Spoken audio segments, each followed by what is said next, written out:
नमस्कार, मैं हूं गिरिजेश वशिष्ठ और आप देख रहे हैं NokingNews.com का यूट्यूब संस्करण।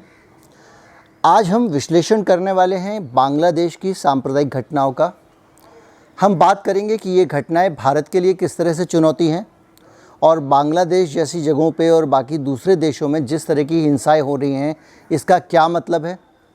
इस तरह की हिंसक घटनाओं को रोकने के लिए क्या किया जाना चाहिए और इससे पहले हमारे देश में, हमारी दुनिया में हिंसक घटनाएं जो होती रही हैं उनका इतिहास क्या है, ये कहाँ से शुरू हुई और इस देश में हिंसक घटनाएं, इस दुनिया में हिंसक घटनाएं रुकने का नाम क्यों नहीं ले रही हैं।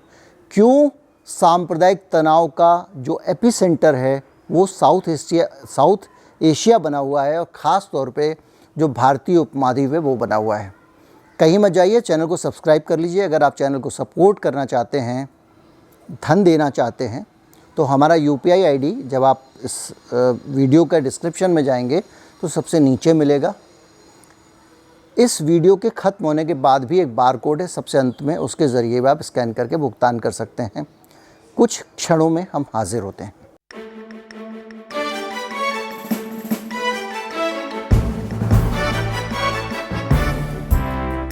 तेरह अक्टूबर को बांग्लादेश में एक बवाल हुआ। बवाल ये हुआ कि एक सज्जन, एक दुर्जन, एक सांप्रदायिक एजेंडे वाले घिनौने सोच का व्यक्ति एक दुर्गा पूजा पंडाल में गया। रात को दुर्गा पूजा ख़त्म हो चुकी थी। पंडाल को पूरी तरह से पर्दे से बंद कर दिया गया था, लेकिन एक हनुमान जी की मूर्ति उस पंडाल के बाहर थी। ये दुर्जन महोदय एक कुरान की प्रति लेकर गए और इन्होंने इसको ले जाकर हनुमान जी की मूर्ति के सामने रख दी और उसके सामने रखने के बाद सुबह सुबह एक और सज्जन आते हैं और वो एक फेसबुक पर लाइव करना शुरू कर देते हैं कि देखिए किस तरह से कुरान का अपमान हो रहा है और कुरान को इन हिंदुओं ने अपनी मूर्ति के आगे रख दिया है। और उसके बाद में अचानक भीड़ इकट्ठी होनी शुरू हो जाती है, दुर्गा पंडाल तोड़ दिया जाता है, हिंसा शुरू हो जाती है, कई मंदिर तोड़े जाने लगते हैं और हालत ये होती है कि 22 अक्टूबर तक 7 लोग इस पूरे मामले में मारे गए हैं और उसमें सारे के सारे हिंदू हैं। और एक दिलीप दास जो है उसको क्रिटिकल कंडीशन में अस्पताल ले जाया गया था, जो अभी तक अस्पताल में भर्ती है। 150 हिंदू घायल हुए हैं और 80 हिंदू मंदिर तोड़ दिए गए हैं। इसके अलावा बड़ी संख्या में दुर्गा पूजा पंडाल नष्ट कर दिए गए हैं, उनको तोड़ दिया गया है। और इस पूरी हिंसा के बीच में 4000 लोगों के खिलाफ पुलिस ने मुकदमा दर्ज किया है बांग्लादेश की और 400 लोगों को हिरासत में लिया गया है। दंगाइयों को, 400 दंगाइयों को हिरासत में लिया गया है। इस घटना को आप समझना है तो किसी देश के, भारत के किसी भी इलाके में जो होने वाले दंगे हैं उनसे जोड़कर देख लीजिए किस तरह से एक छोटा सा बेसिर पैर का बहाना बनता है। कहीं पे किसी धर्म ग्रंथ की कुछ प्रतियां मिल जाती हैं जिनको लोग कहते हैं कि इसको अपमानित किया गया। कोई कहीं पे किसी मंदिर में कुछ ऐसी चीज़ रख देता है, कोई कहीं मस्जिद में कुछ कर देता है, कहीं पे गौमांस की अफवाह उड़ती है और उसके बाद हिंसा शुरू हो जाती है और वो हिंसा अचानक एक आग में बदल जाती है जिसमें इंसानियत का कत्ल दनादन होने लगता है। आपको लगता होगा कि कुछ लोगों ने हिंदुओं को बांग्लादेश में मार दिया। बांग्लादेश में 10% हिंदुओं की आबादी है और कुछ लोगों को लगता होगा कि ये मुसलमान मार रहे हैं। बड़ी संख्या में ये लोग समझते हैं और इसका उल्टा भी हमारे भारत में भी होता है और लगातार होता आ रहा है। आप कल्पना कीजिए, अगर एक लड़का फेसबुक लाइव करता है और उसके बाद में अचानक इतने बड़े स्तर पर हिंसा फैल जाती है तो उसकी वजह क्या हो सकती है। वो जो लोग मेजॉरिटी में वहाँ रहते हैं, उनके दिमाग क्या इस सूचना का इंतज़ार कर रहे थे? क्या उन दिमागों के अंदर उस दिन के लिए प्रोग्रामिंग कर दी गई थी कि कभी भी ऐसा कुछ होगा तो तुम्हें कूद पड़ना और दंगा मचा देना है? मेरा अनुमान है हाँ।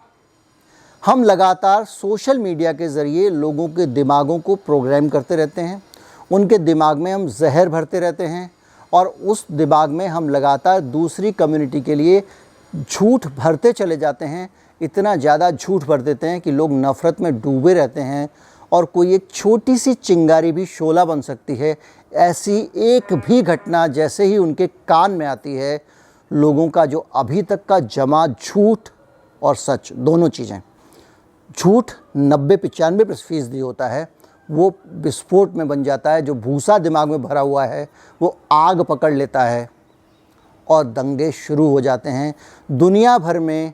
और ख़ास तौर पे दुनिया भर में इस तरह से दंगे नहीं होते हैं, ये हमारे एशिया जो भारतीय उपमहाद्वीप है, भारत, पाकिस्तान, बांग्लादेश और इन सब इलाकों में, म्यांमार वगैरह में भी ये बहुत ज़्यादा होता है।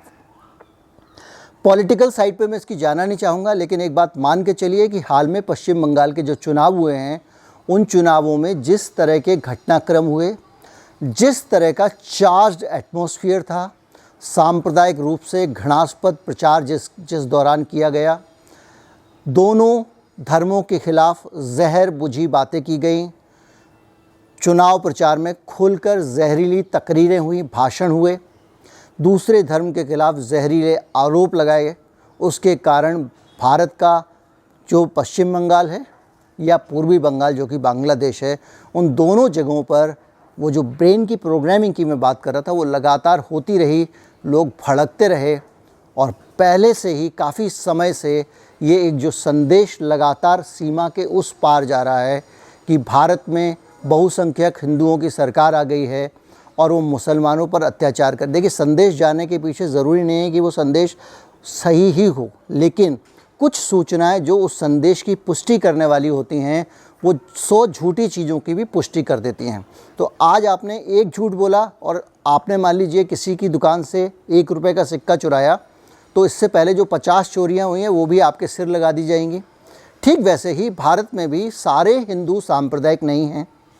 भारत में मेजॉरिटी में जो हिंदू है वो किसी को सताता नहीं है, उसके बावजूद जो माइनॉरिटी में बहुत सारे सांप्रदायिक और घटिया पॉलिटिकल एलिमेंट हैं, वो ये संदेश देने में कामयाब हो जाते हैं सरहद के पार कि इस देश में हिंदू जो है वो सांप्रदायिक है और मुसलमानों को सताता है। जैसे कि यहाँ पे फेनेटिक्स ये संदेश देते हैं कि मुसलमान हिंदुओं के दुश्मन हैं, बल्कि ये पूरी दुनिया पे कब्ज़ा करना चाहते हैं। इस तरह की जो जहरीली सोच और बातें सबके दिमाग में सीमा के इस तरफ और उस तरफ जो जमा होती जा रही हैं, वो इस तरह की घटनाओं में परिवर्तित होती हैं, परिणित होती हैं। जिन लोगों की मौत ढाका में हुई है, उनकी जिम्मेदारी अगर जितनी वहाँ के बहुसंख्यक लोगों में है, और बहुसंख्यकों में भी अगर मैं कहूँ तो ढाका में ज़्यादातर मुसलमान, जो बहुसंख्यक मेजॉरिटी मुसलमान हैं, वहाँ की मस्जिदों के इमाम हैं, वहाँ के सारे प्रबुद्ध जन हैं, यहाँ तक कि बहुसंख्यक सत्ताधारी पार्टी भी इन घटनाओं के खिलाफ मुखर होकर बोल रही है, जिस चीज़ को हम अपने यहाँ कभी कभी मिस करते हैं। कभी कभी हमारे यहाँ पे सरकार के लोग भी उतने संवैधानिक बातें नहीं करते हैं जितना कि वहाँ देखने में आ रही हैं। कि जो भी होगा दुनिया में, जिस तरह की चीज़ें भी हो रही हैं, उसके पीछे अगर कोई कारण है तो वो सांप्रदायिकता है। ना हिंदू हैं ना मुसलमान हैं। पहली चीज़, इस तरह की घटनाओं के शिकार अगर कोई होता है, यहाँ हो या वहाँ हो, तो कौन होते हैं? मनुष्य होते हैं, वो भले ही किसी धर्म के हों। और इस तरह की घटनाओं के कारण जो लोग जेल जाते हैं, जिनके बच्चों का जीवन बर्बाद होता है, वो लोग भी आम लोगों के बच्चे होते हैं। जो पॉलिटिशियंस इस आग को लगाकर आनंद लेते हैं जीवन का और सत्ता में पहुंच जाते हैं, वो अपना आनंद लेते रहते हैं, उनका कुछ नहीं बिगड़ता है। इसलिए भगवान के लिए अगर वहाँ पे कोई आदमी अगर मारा गया है, उसका बदला यहाँ किसी को सताकर आप नहीं ले सकते हैं, कतई नहीं ले सकते हैं। यहाँ जो व्यक्ति बैठा हुआ है उसको सिर्फ इस आधार पर अच्छा भला आदमी है, वो किसी के लिए, आप ही के जैसे आदमी के लिए अच्छा हो सकता है, क्योंकि आप उसको नहीं जानते हैं इसलिए आपके लिए बुरा है। जिसको आप जानते हैं वो आपके लिए अच्छा है, और जो उसे नहीं जानता उसके लिए बुरा है। ये नॉर्मल है। इसलिए किसी को भी धर्म से ना पहचाने, धर्म के आधार पर अच्छे और बुरे का फैसला ना करें। ये बार बार साबित हो चुका है। और किसी को कुछ शक हो तो मुझे ईमेल करके पूछ सकते हैं, मैं जवाब दूंगा जितने लोगों को संभव हो सकेगा। उम्मीद करता हूँ वीडियो अच्छा लगा होगा। अच्छा लगा हो तो ज़्यादा से ज़्यादा लोगों तक पहुँचाएँ ताकि एक जागृति आए। नमस्कार, जय हिंद।